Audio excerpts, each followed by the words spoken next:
Alors, j'ai eu à cœur de partager avec vous, de suspendre le thème que j'avais énoncé. On était en train de parler de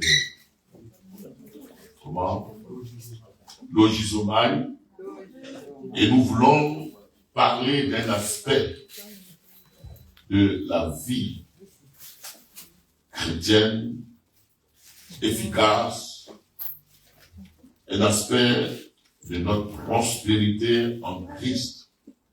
Je voulais vous parler ce matin de la sagesse divine. Amen. Alléluia. De la sagesse divine.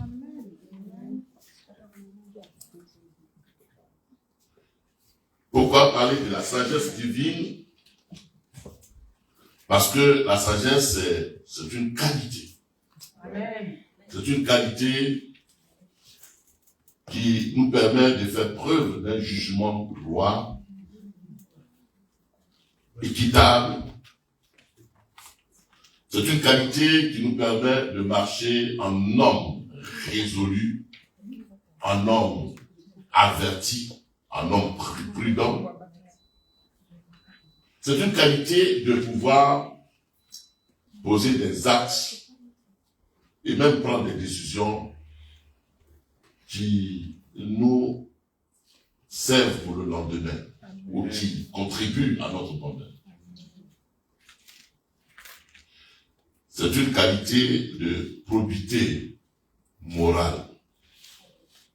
Et là, je veux vraiment en parler avec beaucoup de calme.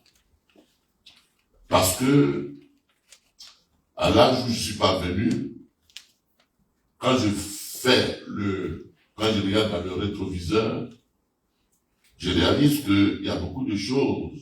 J'avais la foi du Seigneur, j'étais zélé pour le Seigneur, j'étais sérieux avec le Seigneur, mais il y a eu beaucoup de fautes. C'est pas des fautes conscientes, mais des fautes liées au manque de sagesse. Et pourtant, on avait Dieu. Pourtant, on avait l'onction. Pourtant, on prêche, les démons sortent. Mais beaucoup de choses n'ont pas changé, évolué dans notre vie. Parce que il manquait la sagesse. Il manquait cette qualité. Il manquait cette vertu. Et je dis, si on doit prêcher l'évangile à l'heure où nous sommes parvenus, ce n'est pas de faire du prêchant, c'est de permettre que la sagesse soit communiquée. Amen. Soit communiquée. Pour que les erreurs que nous qui étions les dévanciers de la foi, les erreurs que nous avons faites, vous ne les fassiez pas. Amen. Donc, il faut qu'on parle tout petit peu de la sagesse. Amen. La Bible dit en Éphésiens chapitre 5, on va prier tout à l'heure. Je rappelle que dimanche prochain, nous avons la fête de la famille. En Éphésiens chapitre 5, Éphésiens 5, verset 15 à 17, c'est l'apôtre Paul qui parle. Éphésiens 5, verset 15 à 17. Il dit, oui. Éphésiens 5, verset 15 à 17. Prenez donc garde de vous conduire avec circonspection, non comme des insensés, mais comme des sages. Rachetez le temps, car les jours sont mauvais. C'est pourquoi ne soyez pas inconsidérés, mais comprenez quelle est la volonté du Seigneur. Ok. Prenez donc garde de vous conduire avec circonspection, avec prudence, en faisant attention. Et il va dire même en bas, Et ne marchez pas comme des insensés, des gens qui ont perdu la raison. Parfois, la folie de notre jeunesse, la folie du milieu dans lequel nous vivons, la folie de ce qui influence notre vie, nous amène à nous conduire comme des insensés. Et là, ce matin, le conseil divin, c'est que nous marchions avec circonspection, avec prudence, étant comme des hommes avisés, étant comme des hommes prévoyants, étant comme des hommes qui sont en 2023, mais qui voient 2050. Amen. Étant comme des hommes qui voient comme l'aigle voit de très loin. Amen. Prions le Seigneur. Notre Dieu, Père, nous te bénissons pour ce rassemblement divin. Nous te bénissons pour ta parole. Nous te bénissons pour ces louanges qui nous ont extasiés dans ta présence. Maintenant que nous sommes assis devant toi, tu veux parler à notre cœur, tu veux parler à notre esprit. Et nous voulons dire comme le jeune Samuel, parle ton serviteur, parle Seigneur, car ton serviteur écoute. Parle à nos cœurs. Parle à nos cœurs. Et déracine toutes semences que le monde a plantées en nous et enracine en nous la sagesse divine. Dans le nom de Jésus-Christ. Amen. Amen. La Bible dit, la femme sage bâtit sa maison. Parlant de la femme, il n'est pas en train de parler du genre féminin. Il n'est pas en train de parler du sexe féminin, de la matrice féminine. Il parle plutôt en prévision de l'Église. La femme sage. L'Église est la femme du Christ. Et quand l'Église est sage, elle bâtit. Et quand l'Église n'est pas sage, elle est insensée, elle renverse les choses de ce point. Maintenant, si nous revenons sur le plan naturel, oui, la femme, quand elle n'est pas sage, elle détruit sa maison. Pourquoi? Parce que la femme est considérée comme le ministre de l'Intérieur. Et l'homme, le ministre des Affaires étrangères. Et dans son ministère de femme, du ministre intérieur, il y a la sécurité. Vous voyez bien, dans un ministère, ici c'est le ministre Damana, il permet que, même s'il y a des grèves, les choses soient cadrées. S'il y a des mouvements, l'État soit informé et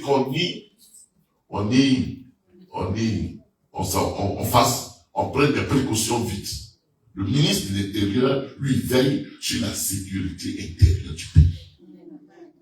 Et la femme, ministre de l'Intérieur de la maison, veille sur la sécurité intérieure de la maison. Amen. Disons Amen. Amen. Et beaucoup, sans la sagesse, ont renversé le pays, ont renversé la maison. Et notre Dieu veut que nous soyons sages. Amen. Il veut que nous soyons sages parce que dans Proverbe chapitre 4, il est écrit, acquiert la sagesse. Acquiert la sagesse. C'est-à-dire que va au marché et achète la sagesse.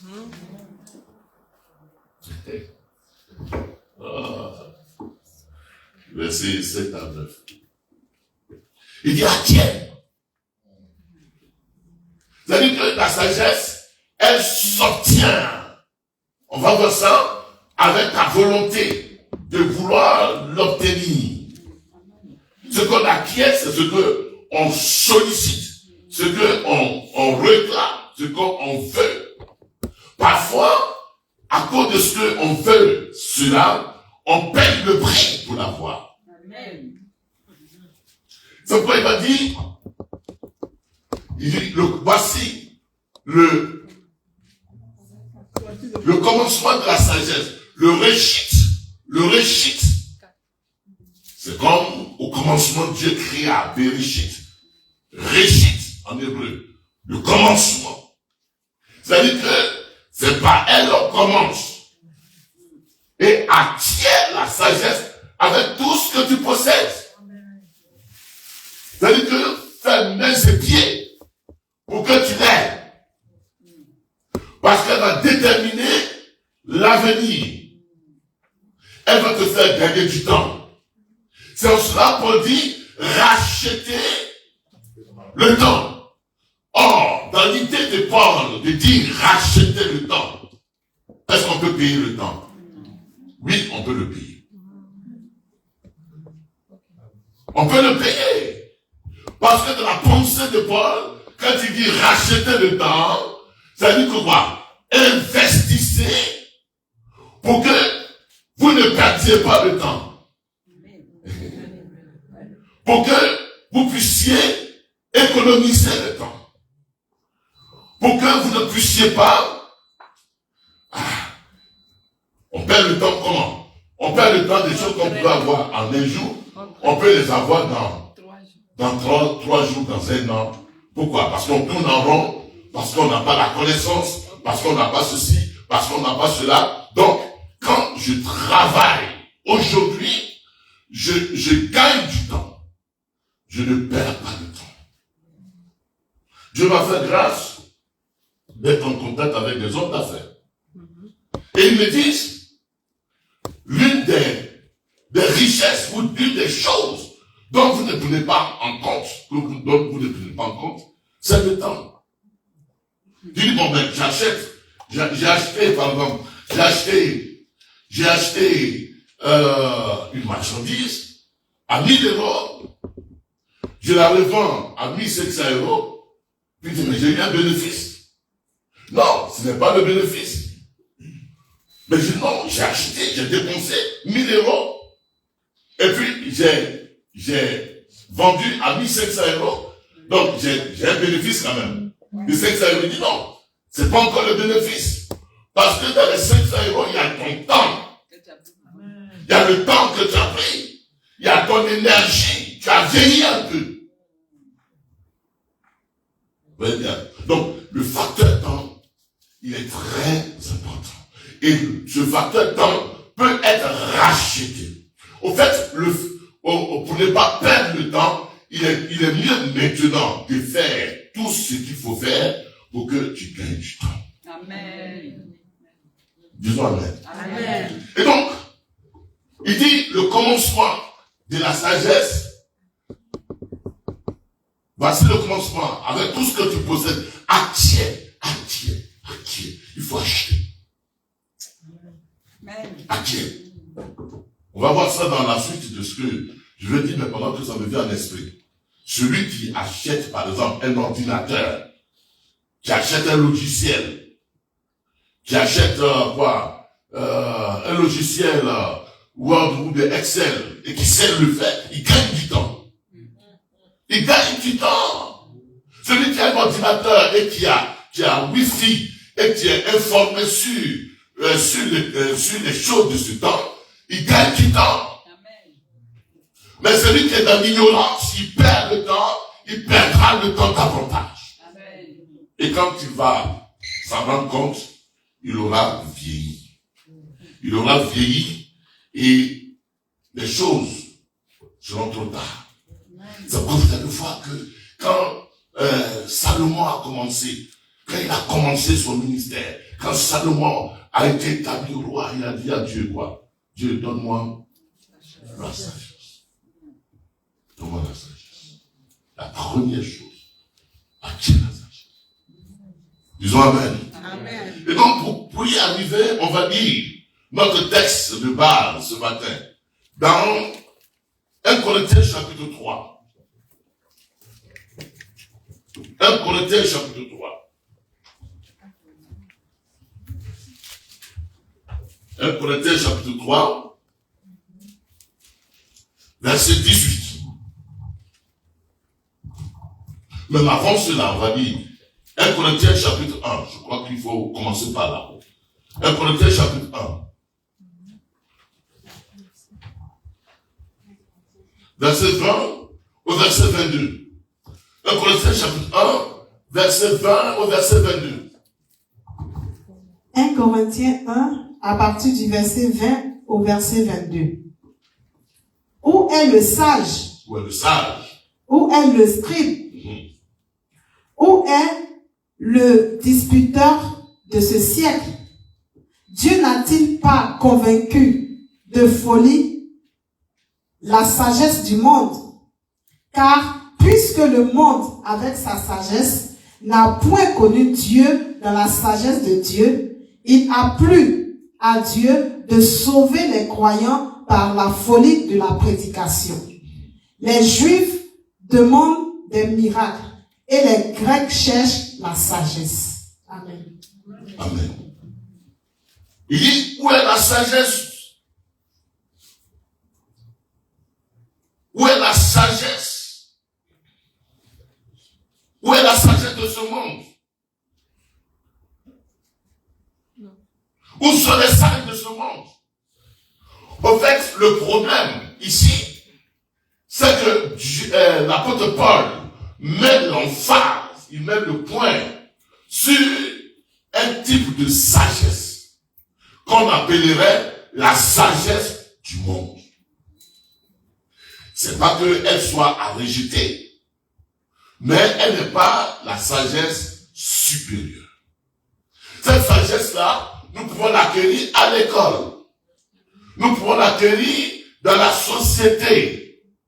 Nous pouvons l'acquérir par les conseils que les uns et les autres donnent. Mais elle n'est pas la sagesse supérieure.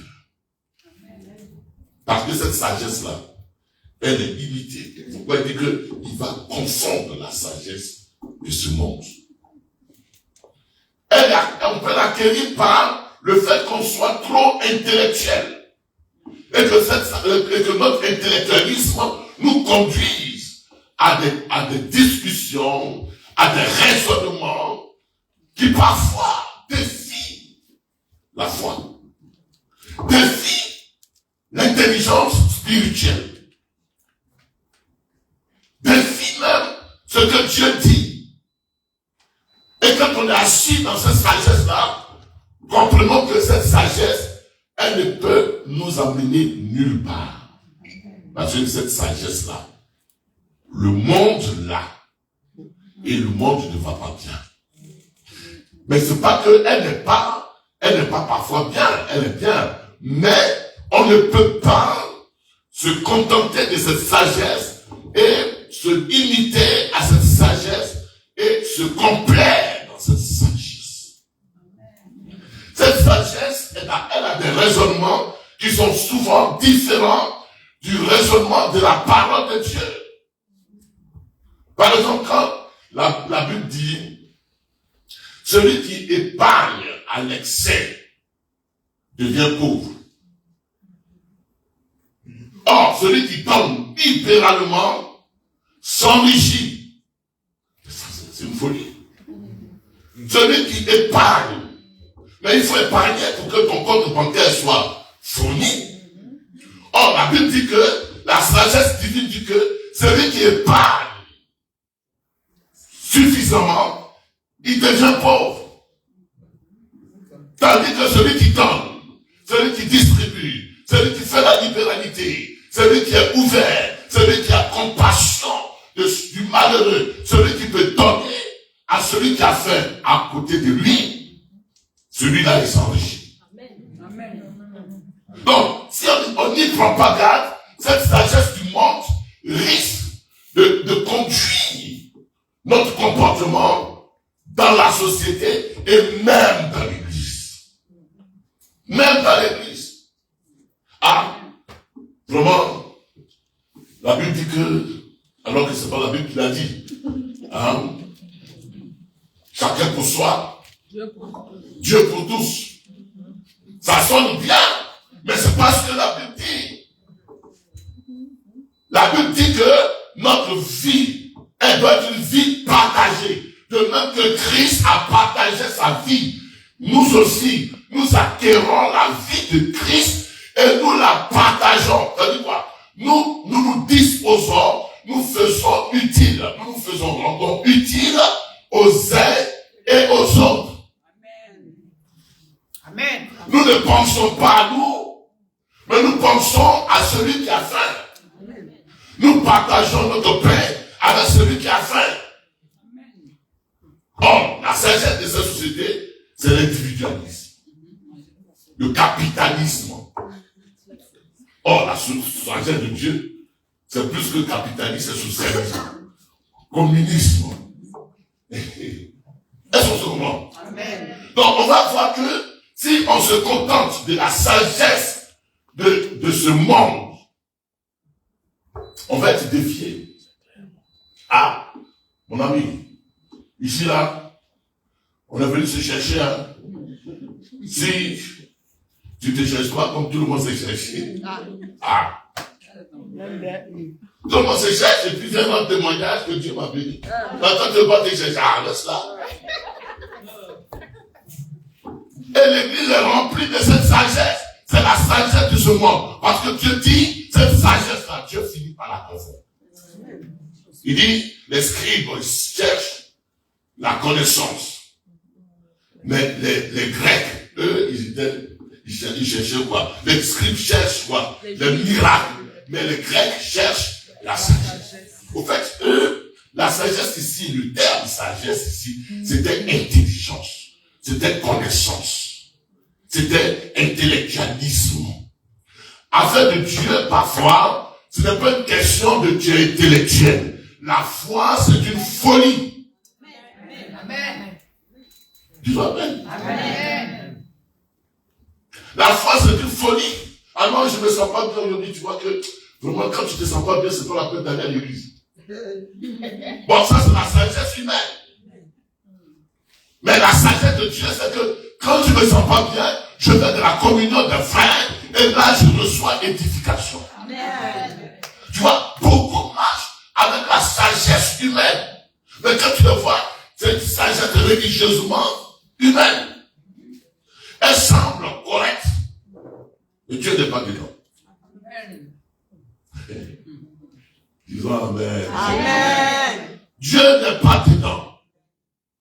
Ah, tu commences à voir bientôt 45 ans, 50 ans n'est pas loin. Ah, on fait comment? Ah, et puis tu n'as pas compris. Ah, il dit la chair, mon chien. Ah, bon, ça semble bon, mais ce n'est pas la sagesse de Dieu. Elle ne conduit pas à la vie de Dieu, elle ne conduit pas à ce que Dieu a destiné pour toi. Il y a des choses meilleures que Dieu a destinées pour ta vie. Alors laisse la sagesse de Dieu prendre place dans ta vie. Amen. C'est très important. Très important. Parce que cette sagesse du monde-là, elle finit par la confusion. Elle finit par le chagrin. Or, la Bible dit que c'est la bénédiction de l'Éternel qui enrichit. Et cette bénédiction est suivie d'aucun chagrin. Amen. Ça dit quoi? Ce que Dieu a donné là, tu n'es pas redevable à qui que ce soit.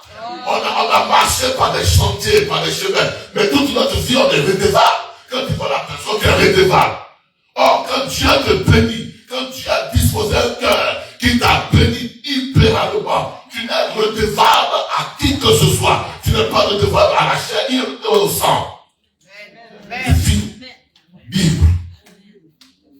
Tu vis libre. Ce que je suis en train de dire ce matin, ça te concerne, ça me concerne. Et ça convient aux habitants de ce pays. Amen.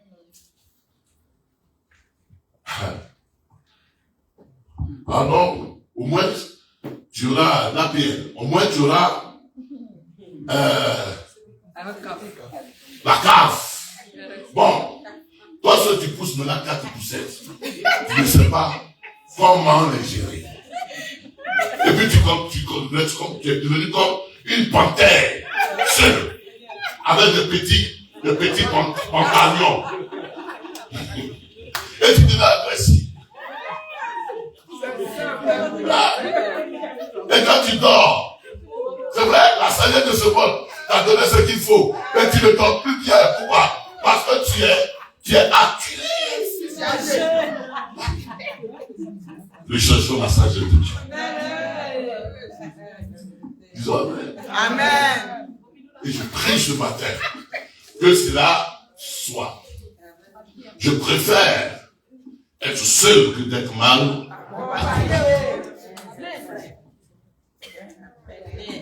Je disais à une de mes filles, à Marita, et Marita, je préfère.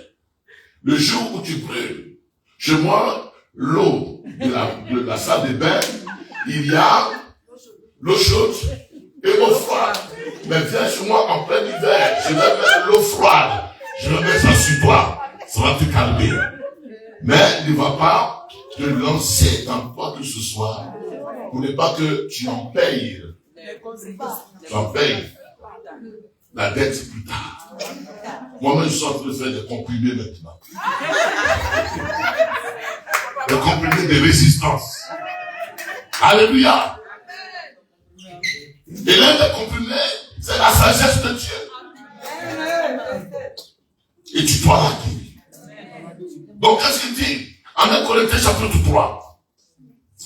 1 Corinthiens chapitre 3, il dit, au verset 18. 1 Corinthiens chapitre 3, verset 18.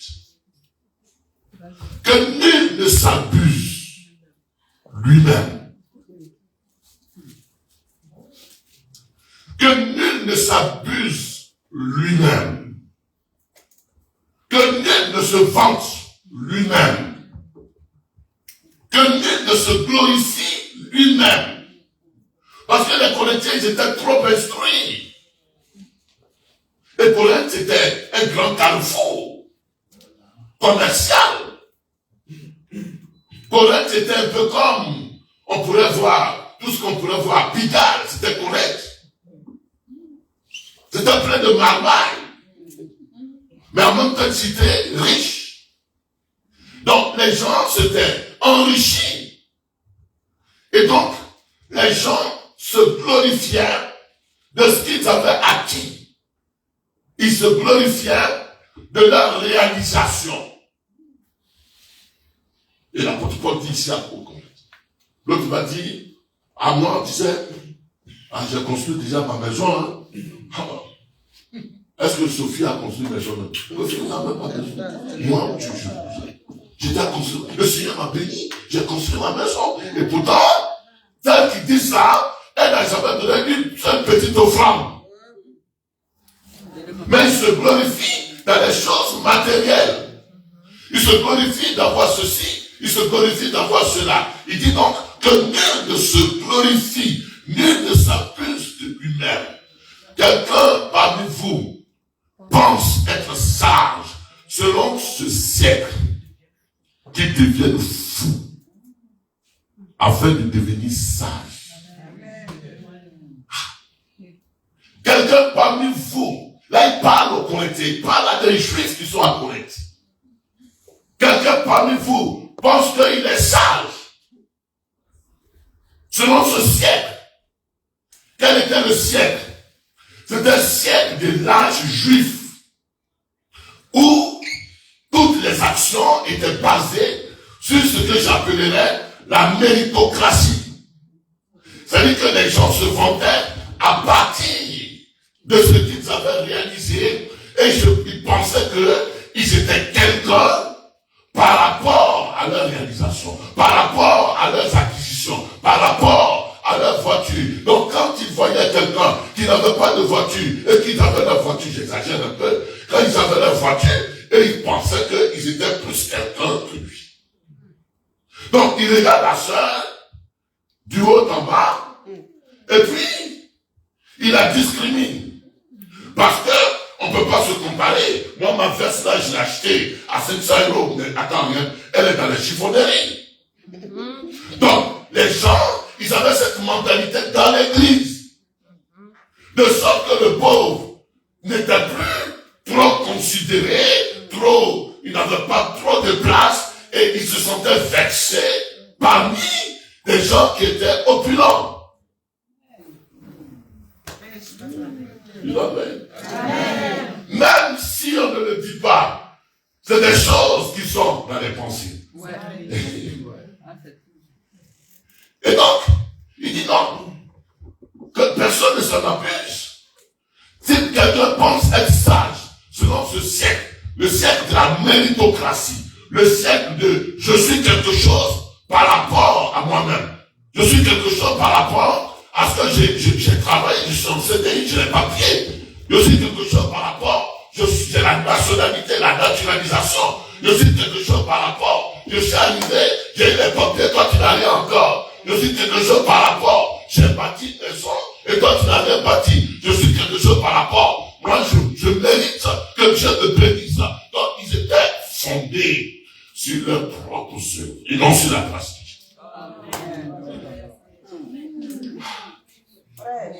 Il dit qu'ils deviennent fous. Ça dit que qu'ils deviennent fous. Un fou, c'est celui qui perd le sens. Donc ça veut dire qu'il perd la raison. Donc un fou, c'est celui qui est capable de rentrer dans sa maison, prendre la télévision qui est dans sa maison, la débarrasser, prendre ceci et puis non. C'est-à-dire qu'il devienne, que ces choses-là deviennent inconsidérées pour lui. Que ces choses-là ne prennent pas la valeur que Christ va prendre en eux.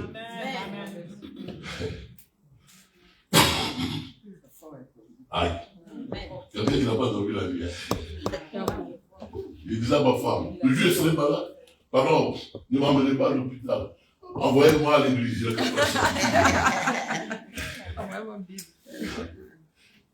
Tu vois, les gens basent leur devenir sur ce qu'ils ont réalisé. Ils basent leur personnalité sur ce qu'ils ont fait. Ils se disent qu'ils sont quelqu'un à partir de leur réalisation. Certes, tu as réalisé, c'est une bonne chose, mais cela ne définit pas ton identité. Cela n'est pas le signe d'une spiritualité, d'une christianité, d'une spiritualité. Nous avons tout reçu par grâce. Et Dieu décide de faire grâce à qui il veut. Amen. C'est pas parce que Dieu a décidé de te bénir que tu es l'homme le plus spirituel, tu es la femme la plus spirituelle, tu es celui qui prie plus, tu es celui qui aime plus le Seigneur, que Dieu a fait ces choses. Non! C'est la grâce. Amen. C'est la grâce. Donc Paul les amène à marcher dans une mentalité de tout par la grâce. Pour ne pas qu'ils se vengent. Pour ne pas qu'ils se vengent. Moi j'ai été, dans ma carrière, j'ai été aussi frappé comme ça. On se connaissait. Il y en a qui avaient les diplômes de BPC, ils se sont arrêtés au baccalauréat. Nous, on était allés par la grâce de Dieu, on a fait l'université, on a été, on a fait. Donc, il dit, on va essayer là. Si je suis pasteur là-bas, je vais prêcher trop, parce que je connais le papier. C'est pas une affaire de connaître le papier. C'est la grâce. Amen. C'est la grâce qui fait la différence.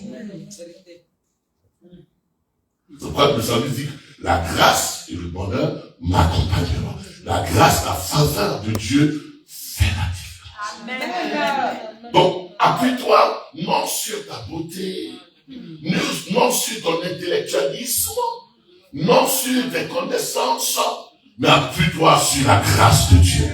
La grâce de Dieu t'ouvrira des portes qu'aucun homme ne peut t'ouvrir. La grâce de Dieu te mènera là où tu ne peux accéder. La grâce de Dieu te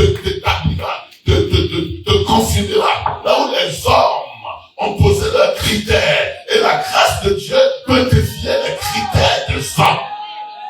La grâce de Dieu. Donc, ne trouve pas l'autre Dieu. Il est jamais, il n'est pas, non, il n'est pas spirituel. Non, non, il a des démons, il est maudit.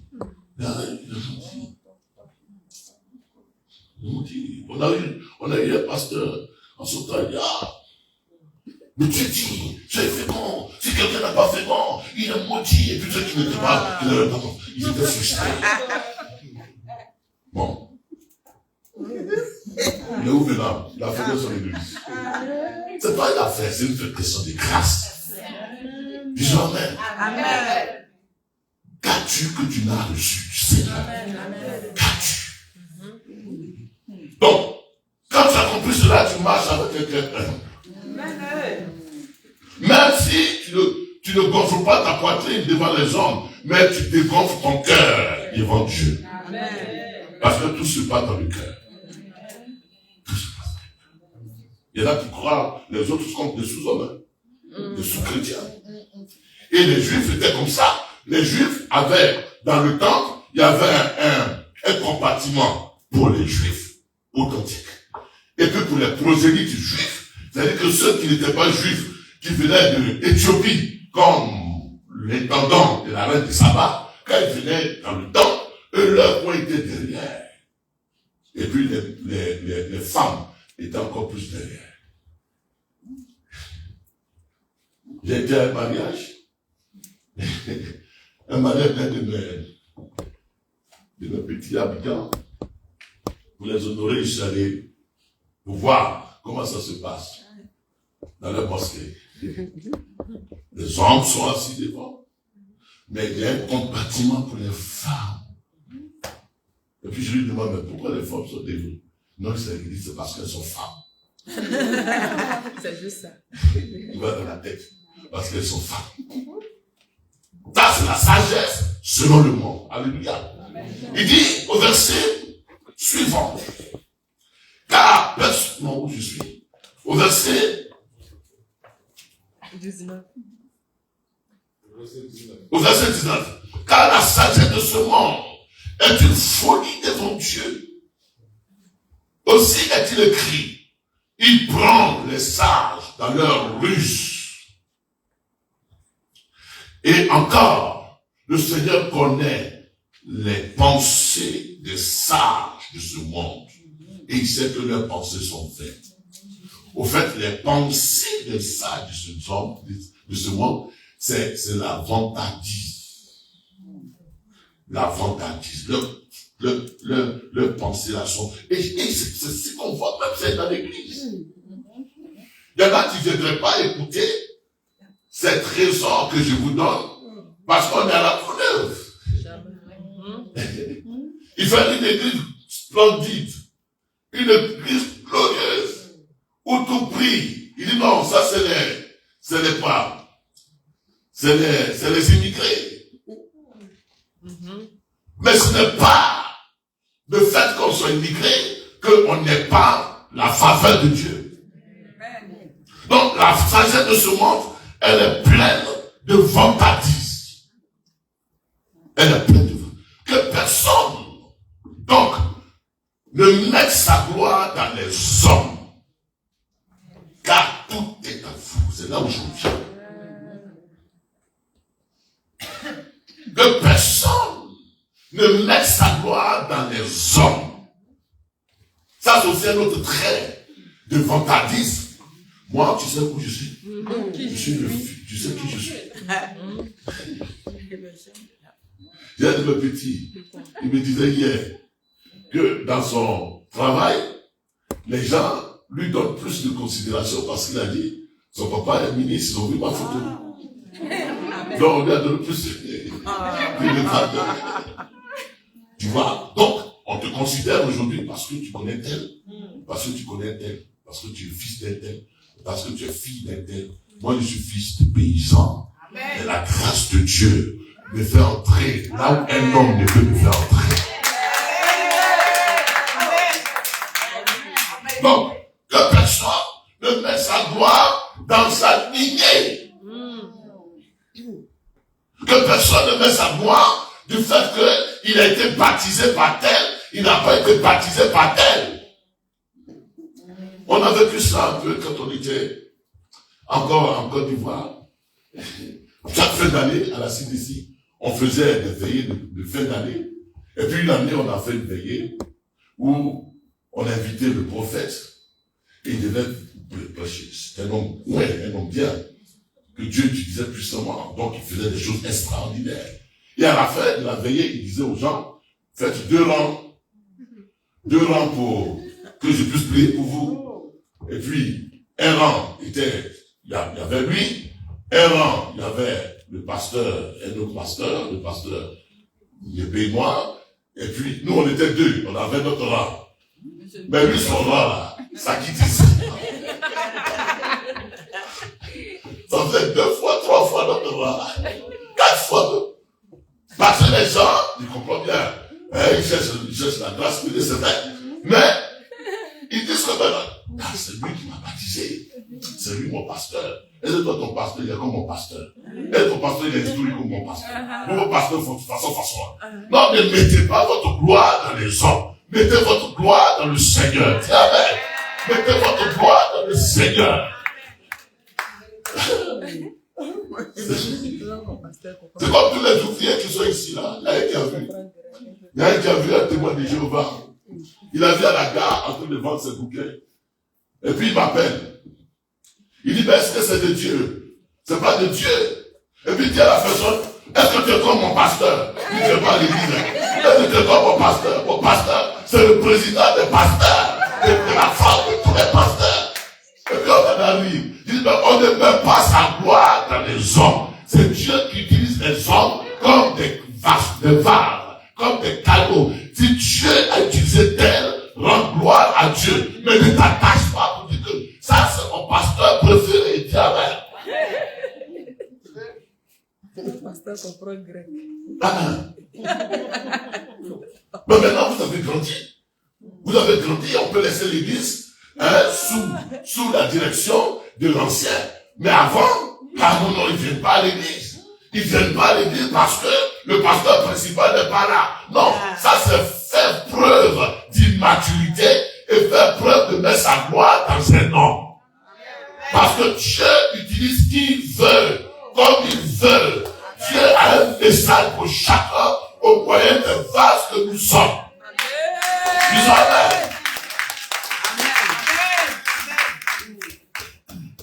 Aujourd'hui, il est faible. Mais demain, il sera fort. Aujourd'hui, je suis fort. Mais demain, je comprendrai que dans mon vieil âge, je ne sois plus capable d'être fort. Et donc, Dieu, en son temps, selon la circonstance, selon le moment, et selon l'auditoire en face, et ton besoin, Dieu se sert de qui il veut pour manifester sa gloire. Oui, les amis. Est-ce que vous savez que le voisin qui est à côté de toi, Dieu peut se servir de lui pour t'imposer simplement la main pour l'exaucement de ta prière? Donc, il n'y a pas sujet de soumettre sa gloire dans un homme. D'aller fouiner. Non, lui là. Non. De toute façon, je le vois là. Il est bizarre. Hein? Avant, il y a 2 ans, on a eu quand même des problèmes sur lui. Hein? Comment on a posé la main? Parce qu'il y a 3 ans, 4 ans, 5 ans. Ah, on a vu dans le journal son nom là, vraiment. Ok. Alors il dit quoi? Que personne donc ne met sa gloire dans les hommes, parce que tout est à vous. Il dit soit Paul, soit Apollos, soit Pierre, ou qu'on appelle Céphas, soit le monde, soit la vie, soit la mort, soit les choses présentes, soit les choses à venir. Il dit tout est à vous. D'abord avant qu'on arrive là. Il dit soit la mort, soit la vie. Ça veut dire quoi? Soit la mort. Il dit tout est à vous. Ça veut dire quoi? Même la mort est à toi. Ça veut dire quoi? Ça veut dire que si tu prêtes mes pensées à la mort s'en servira.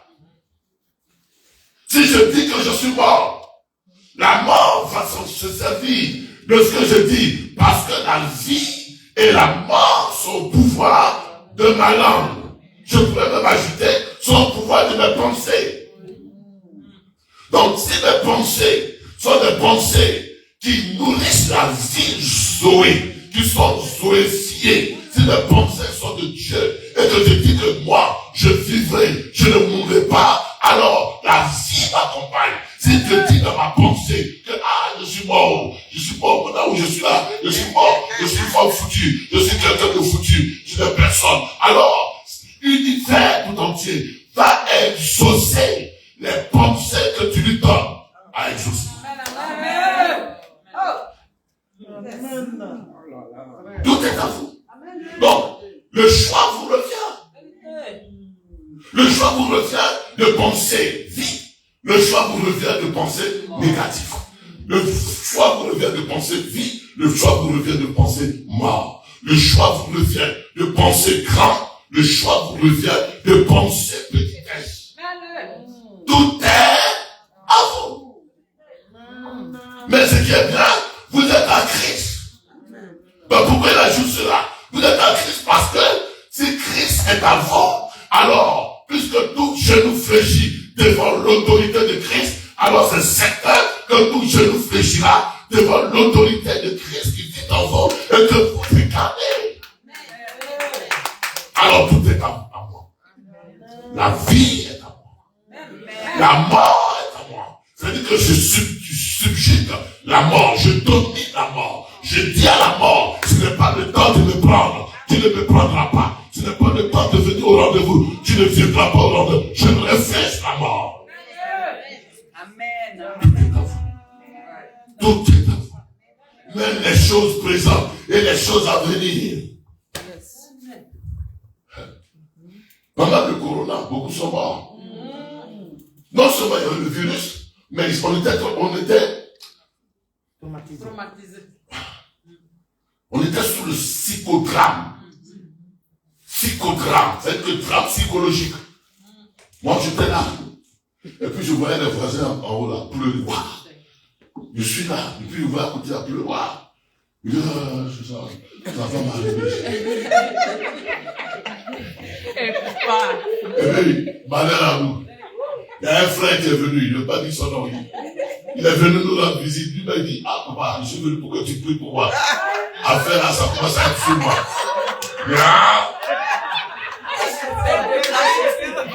Je suis venu dans ma maison, dans ma bas. Et puis je suis descendu dans ma foi. Mais quand j'ai touché, après j'ai eu affaire.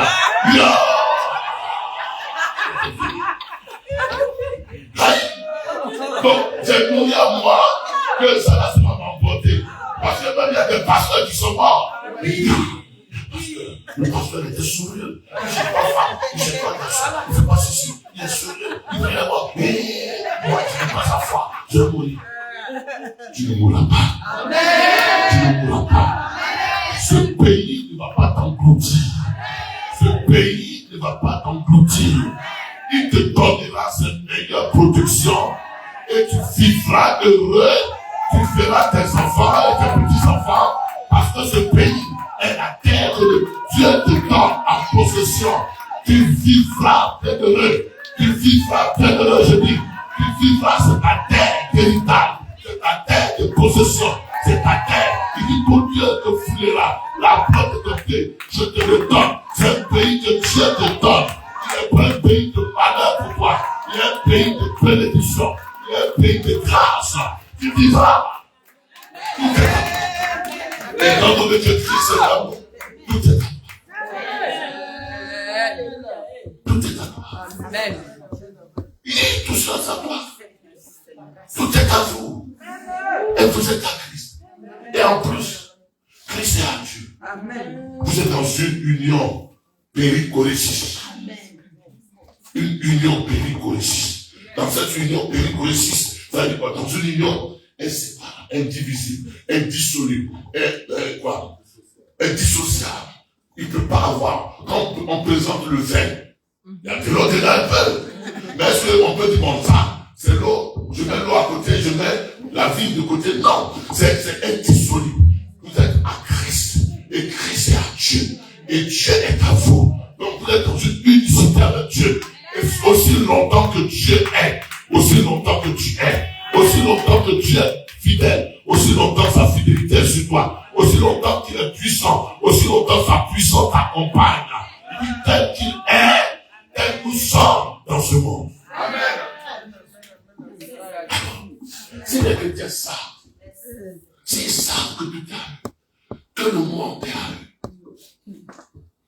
que le monde est à eux. Les amis, il y a des témoignages de parents, mais quand tu montes dans l'avion, tu es assis à côté des grands de votre pays, et puis eux, ils prennent leur champagne. Maintenant, nous tous, on prend champagne. Ils prennent un peu de champagne. Et puis, du journal. Journal, là, c'est en anglais, tu comprends pas anglais. Il a envoyé le journal quand même. Parce que c'est la première classe, là. Nous tous, on dit journal. Et puis, on s'endort. Aïe. Donc, pourquoi c'est eux qui vont avoir ça? Oh, la Bible dit, tout est à nous. Vous savez pourquoi? On sait ça dans la bouche. Et on ne vit pas ça dans la vie. C'est ça. Je vous donne le secret.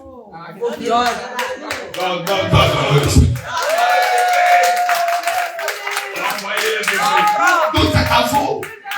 Et tout le monde sait que tout est à lui. Mais cependant, il ne bénéficie pas. Il ne profite pas. Il ne jouit pas de cela. Et pourtant, tout est à lui. Je te donne le secret. Amen. Jacques. Le bishop Jacques.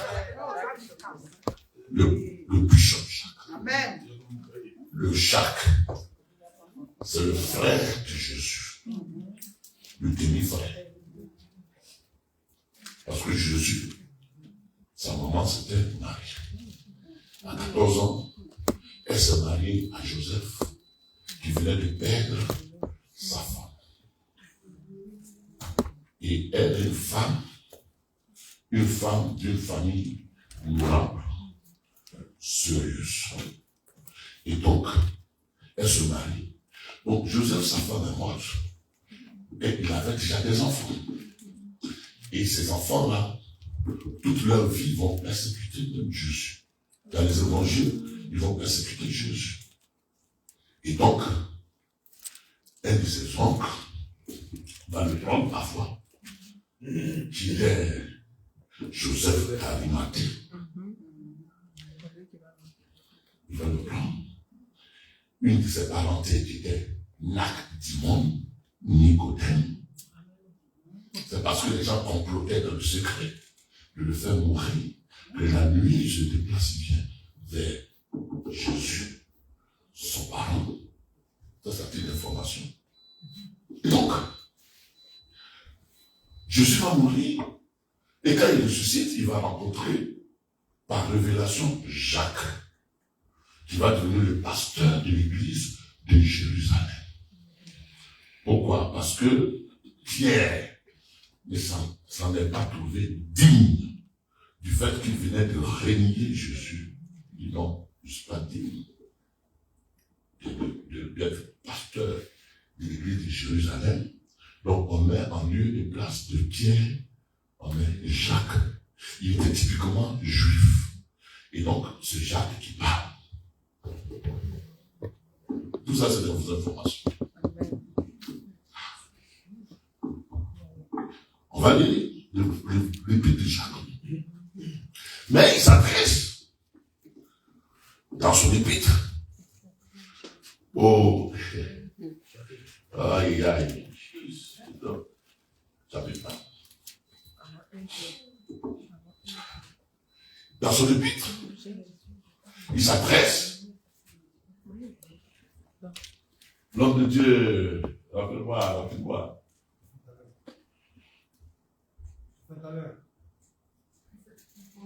Prophète à l'heure. On peut te saluer de loin. Tu te tiens debout, on va te saluer. Reste béni, alléluia.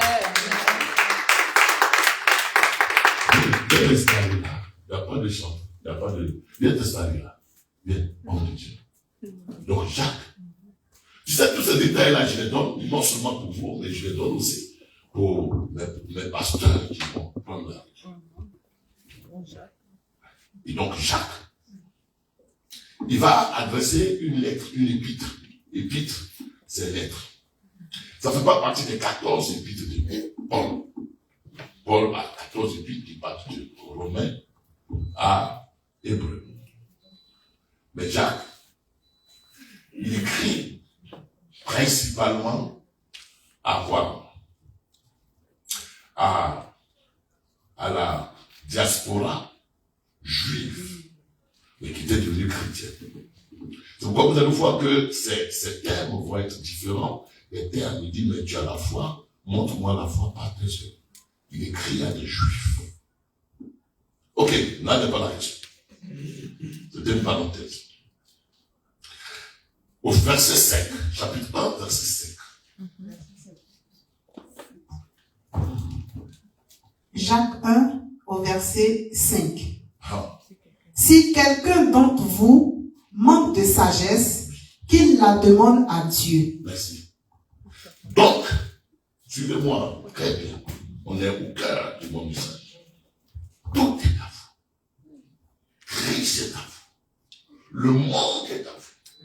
La vie est à vous. Et tout ce que le monde contient est à vous. Mais pourquoi est-ce que nous n'avons pas possession, nous ne prenons pas en possession de ce qui est en nous? Alors, il a été inspiré, Jacques, James. Il va dire, si quelqu'un manque de la sagesse. Donc, c'est vrai que Dieu est à toi. Or, la sagesse, c'était quoi? C'était un critère de la maturité. C'était un critère que tu es devenu homme ou que tu es une femme mature, résolue. Donc, ce critère-là, il ne dépend pas de ton âge physique. Il dépend de la maturité spirituelle. Donc, moi, je suis dans cette affaire depuis 1975. Mais, lui, il est né dans le Seigneur il y a 50, 10 ans. Il peut me dépasser. Donc, ce n'est pas une affaire de j'ai duré dans l'église. Tu vois? Donc, il y en a qui sont dans l'église et qui portent même des titres et qui ne sont pas matures. Donc, il dit ici, si quelqu'un manque de la sagesse, donc, Christ est en nous, tout est en nous. Mais ce qui peut nous manquer, c'est quoi? Ce qui peut nous manquer et qui fait que on ne peut pas entrer en possession de tout ce que le monde possède, tout ce qui contribue à la vie, tout ce qui est pour notre épanouissement, notre prospérité, tout ce qui est pour notre élévation, ce qui peut manquer, c'est quoi? Donc, il dit, si quelqu'un d'entre vous manque, est déficient de la sagesse, qu'il fasse quoi? Qu'il la demande à Dieu. Écoutez-moi, je m'en vais loin. Or, demander à Dieu, c'est reconnaître que je n'ai pas. Demander à Dieu, c'est faire preuve d'humilité. Donc, on ne peut pas acquérir la sagesse si on se voit un but de soi-même. On se comprend? Si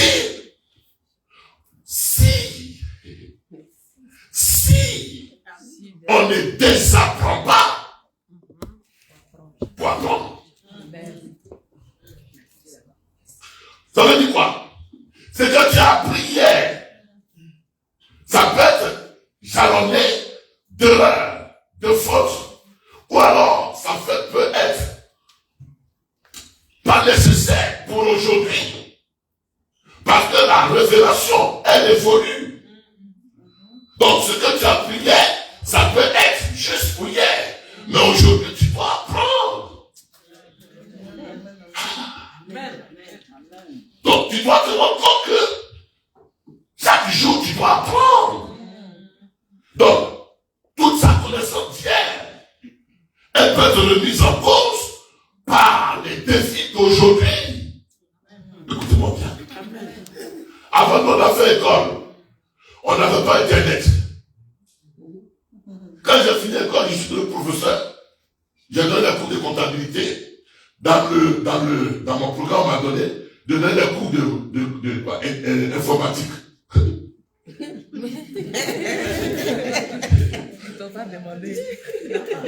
On me dit de faire informatique. Je suis allé acheter un gros livre d'informatique. Il dit copier. Informatique. Il y a clavier, il y a ça, il y a ça, il y a ça. C'est quoi? Tout ça c'est dedans. Maintenant il y a une erreur qui est têtue. Il dit, monsieur Dakouri, c'est quel jour on va aller sur les machines?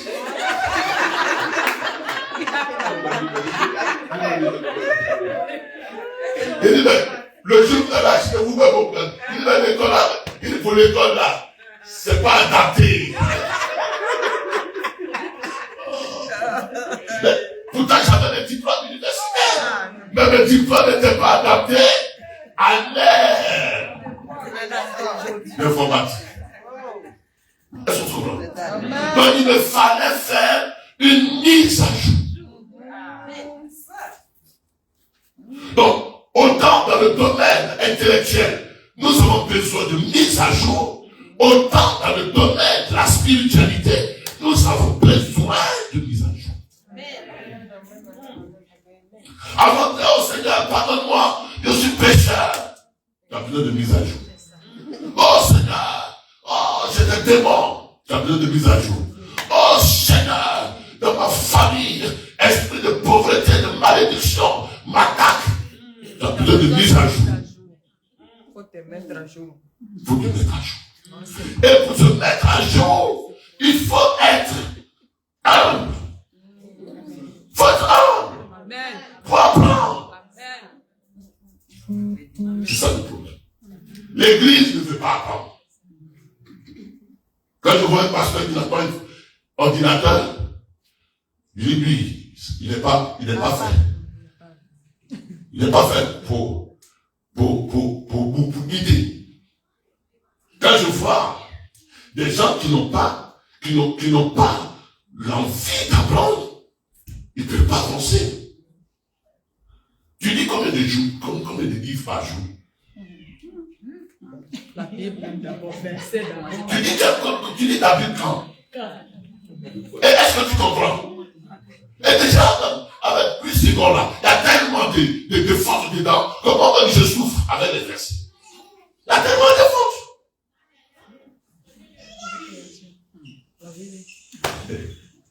Vous voyez bien, si on ne sait pas ces choses-là, on va tourner.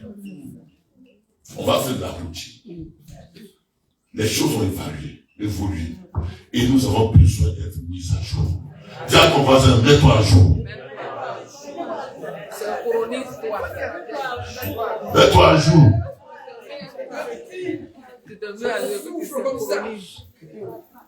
Donc, si quelqu'un manque, donc la chose qui peut faire que tout ce qui est à toi, c'est à toi. On ne dit pas que c'est pas à toi. C'est à toi. C'est à toi. C'est à toi. C'est à toi. Mais tu n'as pas encore l'art d'utilisation, la connaissance requise. Tu n'as pas encore la maîtrise de la chose. Bon, ça ne peut pas être donné, mais c'est à toi. Amen. On se comprend? Amen. Tu n'as pas encore l'art du discernement. Pourtant, c'est à toi. C'est à toi, ça peut être là, mais tu ne sais pas discerner. C'est à toi. Ah, je veux dire ce matin. Quand tu viens en Christ, tu dois être épanoui. Tu dois être prospère. Tu ne dois manquer de rien. Dieu a tout disposé pour toi. Et les grâces et les bénédictions sont ton partage. Tu ne dois être déficient de quoi que ce soit. Seulement pour que tu puisses acquérir ces choses qui sont à toi, tu as besoin de sagesse. Or, la sagesse, elle peut être définie comme le savoir-faire. La sagesse peut être définie comme la connaissance. Donc, tu ne peux pas devenir ce que Dieu veut que tu deviennes. Tu demandes de sagesse. Souvent, même ce que Dieu est à toi là, il va te donner, mais tu vas gâter ça. Hein?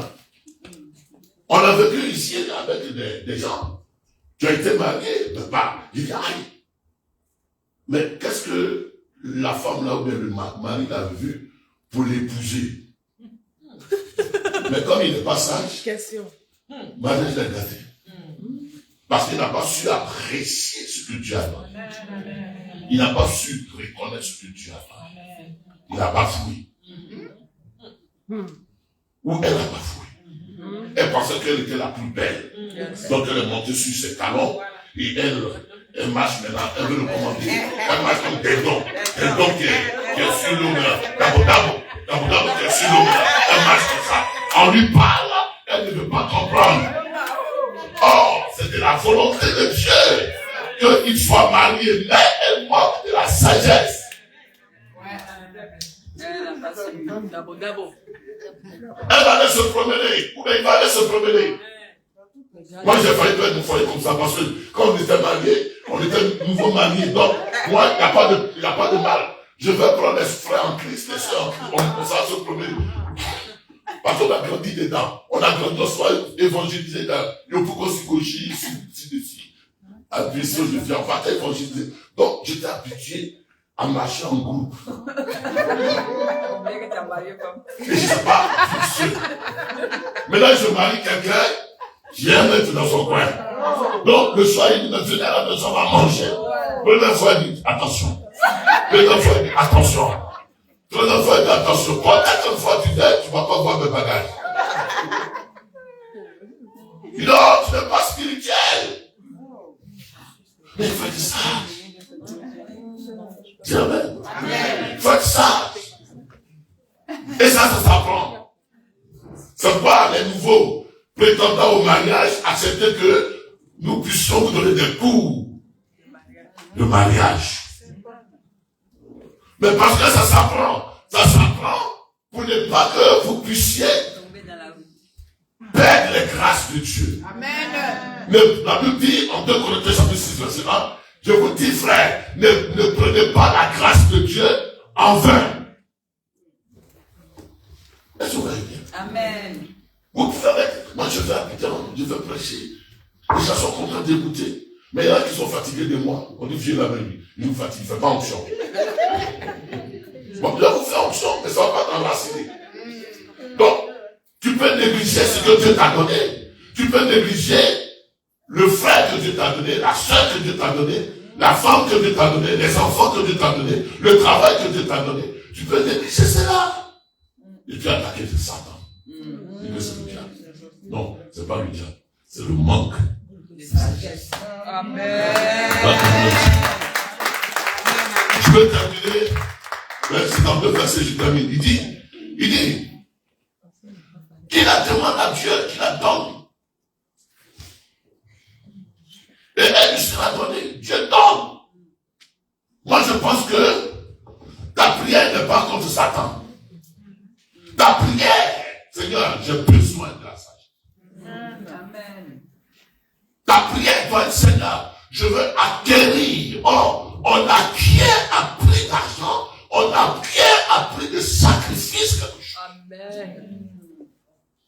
On acquiert en donnant son temps. On acquiert en donnant son argent. On acquiert en donnant son sacrifice. On acquiert en donnant sa persévérance. On acquiert en donnant quelque chose. Quand tu l'as acquéri, moi je ne suis pas devenu comme ça. J'étais bête, mauvais. Mais après 35 ans, 36 ans, voilà. Quand tu penses que Dieu va te donner un ange. Non! Tu peux l'acquérir avec la sagesse. Mais pour que tu puisses l'acquérir avec la sagesse est synonyme de pouvoir investir ton temps, investir ta patience, investir ta libéralité, ta bonté, tout ce que tu as de valeur. On n'acquiert rien de valeur sans investir ce qu'il y a de précieux. Est-ce que c'est comme ce matin? Amen. Mais quand tu veux acquérir, c'est qu'il y a du poids avec facilité. Non. C'est vrai que je ne parle pas de méritocratie, mais il dit qu'il la demande à Dieu. Cela exige des dispositions pour acquérir. Je m'en ai terminé. Mais qu'il la demande avec foi. avec foi, sans douter. Car celui qui doute est semblable au flot de la mer, agité par le vent et poussé d'un côté à l'autre. Un tel homme ne s'imagine qu'il recevra quelque chose du Seigneur. Or, tout est à lui. C'est-à-dire que, quand tu n'as pas la sagesse, tu flottes. Tu flottes. Je vais pas aller, parce que Ephésiens 6 dit quoi, afin que vous ne soyez comme flottants comme, quoi, vous ne soyez flottants. Il a donné les ministères, Ephésiens chapitre 4. Ouais, balloter comme, d'un côté, flottant. Mais comme tu n'as pas de sagesse, tu n'es pas résolu. Je termine avec ça. Il dit, tu n'es pas résolu. Il dit quoi, au verset 8? Il dit, c'est un homme irrésolu. Un homme inconstant. Dans toutes ses voies. Il est irrésolu. Quelqu'un qui manque de la sagesse, il est irrésolu. Or, nous avons défini la sagesse comme le discernement. Il n'a pas le discernement. Donc, Dieu va lui présenter sa fiancée ou son fiancé. Il va les demander à quelqu'un qui n'est pas dans la révélation. Même il va les demander à ses parents qui ne sont pas chrétiens. Il va les demander à ses collègues. Il va demander à sa sœur.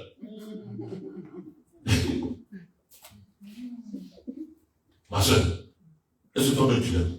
Aïe. Comment tu le trouves? Mais ta sœur ne peut pas se séparer de toi. Elle va te dire non. Moi, mais je ne le trouve pas bien. Je ne le trouve pas bien à ce moment. Tu vas prendre le téléphone, tu vas appeler Abidjan. Mais tu as trouvé quelqu'un. Mais moi, je suis quoi? Je suis de tel groupe. Mais lui, il est Baoulé. Baoulé. J'ai résolu.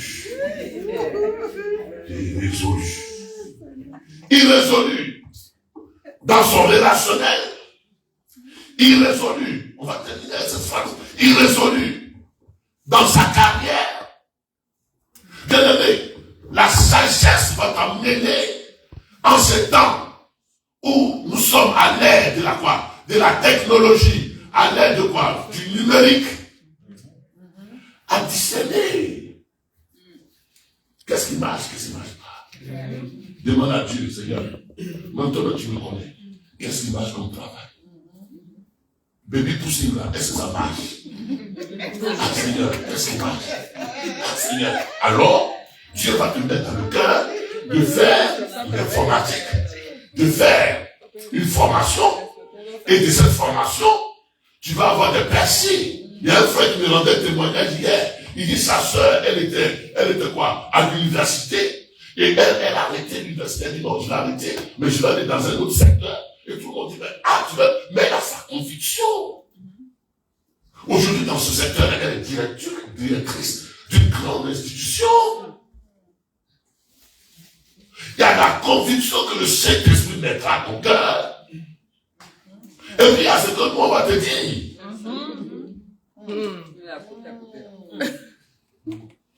Il y a irrésolu dans ses relations, dans le ministère. Et moi, j'étais comme ça. La première année que je devais venir ici, c'était en 2000.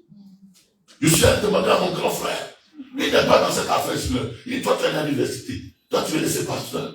Tu veux devenir pasteur. Mais vraiment, il fout hein. Comment? Non. Pasteur, qu'est-ce qui te garantit dedans? Et puis, je l'ai raté. Mais après, ça brûlait dans mon cœur. Donc, il y a des gens qui doivent servir Dieu, mais ils écoutent. Ils écoutent. Sauf leur père spirituel, sauf leur mentor, sauf. Il y a des gens, ils résolus dans leur fréquentation de l'église. C'est-à-dire que comme ils sont des gens qui ne sont pas résolus, aujourd'hui, il est là, demain, il a charisme, Après, il est à l'église, source de vie. Après, il est à l'église, grâce et vérité. Après, il est résolu. Il cherche l'idéal du pasteur, l'idéal d'église, l'idéal où le meilleur chante, l'idéal. Il est irrésolu. Bien-aimé, si Dieu veut te bénir, il te bénira là. Si Dieu veut t'élever, il t'élèvera là. Il a élevé David pendant que David était derrière le troupeau. Il a levé là, il te le fait accéder là où devait être sa destinée. Sois pas un homme. Le psaume dit, Dieu ne fait rien avec quelqu'un qui est irrésolu. Quelqu'un qui est irrésolu, c'est quelqu'un qui n'a pas de caractère, qui est influencé et qui n'est pas sage. Alors ce matin, on a déjà placé des temps. Je peux t'emmener à prier pour la sagesse. Pour la sagesse. Je connais plein de personnes qui auraient pu se marier aujourd'hui. Mais quand ils ont la sagesse intellectuelle, ils ont cherché les gens du même niveau intellectuel. Même niveau intellectuel. Voilà. Et ils n'ont pas cherché niveau spirituel. Ils ont laissé spirituel. Leurs critères étaient des critères humains. Or, la fille que tu vois là, elle a la crainte de Dieu. Elle sait Dieu. Mais toi, tu as voulu la plus belle, la capricieuse. Ok, il faut assumer. La sagesse est amène à être résolue. À être résolue. Or, la Bible dit que à tes résolutions répondra le succès. Amen. Et l'heure à laquelle nous sommes, elle est une heure qui évolue. Il faut être à jour. Selon le standard de Dieu et selon le standard de la société dans laquelle nous sommes. On va se tenir debout et puis dire au Seigneur merci. J'espère que on se comprend un peu. Lève les mains et dis au Seigneur, Jacques dit, si je manque de la sagesse, que je la demande. Si je manque de la connaissance, dans le domaine dans lequel je veux me spécialiser, que je la demande. Si je manque de la sagesse dans la gestion de ma maison, dans la gestion de mon foyer, que je la demande. Dieu peut te donner, selon le standard, le type d'homme et de femme que tu as, selon le caractère que Dieu connaît de lui ou d'elle, te donner la manière dont tu dois te conduire. Il doit te donner. Il ne va pas te donner la même sagesse que si tu étais avec M. Gagouli. Il va te donner la sagesse que tu as, qui convient avec M. Thierry, avec M. Jean, avec mademoiselle ou madame Françoise. Alors lève la main. Et dis ce matin, Seigneur, dans ce pays, tout ce qui est dans ce pays, aide à moi. Donne-moi la sagesse pour pouvoir l'accueillir. À compter de ce jour, ouvre mon intelligence à la sagesse divine, afin que je ne sois pas déficient et que je ne manque de rien. Seigneur, pour la gestion de mon temps, pour la gestion de mes talents, pour la gestion de mes finances, pour la gestion de ma maison, pour la gestion de ma vie d'église, j'ai besoin de ta sagesse. Seigneur, pour la gestion de mes relations, j'ai besoin de ta sagesse. Ce n'est pas en vain que tu m'as placé dans ce milieu. Et je sais que dans ce milieu, mon témoignage fera la différence. Et parce que je porte mon nom, donne-moi la sagesse pour répondre à chacun. Oh Dieu, j'ai besoin de ta sagesse pour marcher de victoire en victoire. Au nom de Jésus. Amen. Seigneur, merci parce que ce matin, tu aimes ton peuple. Nous avons fait des erreurs. Nous avons été dans la précipitation. Nous avons été dans le bling-bling, dans le matu. Nous avons été dans des choses qui n'en valaient pas la peine. Nous avons même effectué des dépenses, fait des projets. Nous avons fait beaucoup de choses qui n'ont abouti à rien. Parce que nous n'avons pas, premièrement, recherché la sagesse. Nous avons bâti notre foyer sur le standard humain, sans ta sagesse. Seigneur, à partir de ce jour, ouvre mes yeux, ouvre notre intelligence et conduis-nous de la sagesse divine à compter de ce jour. Merci parce que toute sagesse humaine laisse place à la sagesse divine au nom de Jésus-Christ. Amen. Amen. Ok. Alors, veuillez vous asseoir, nous allons faire nos offrandes.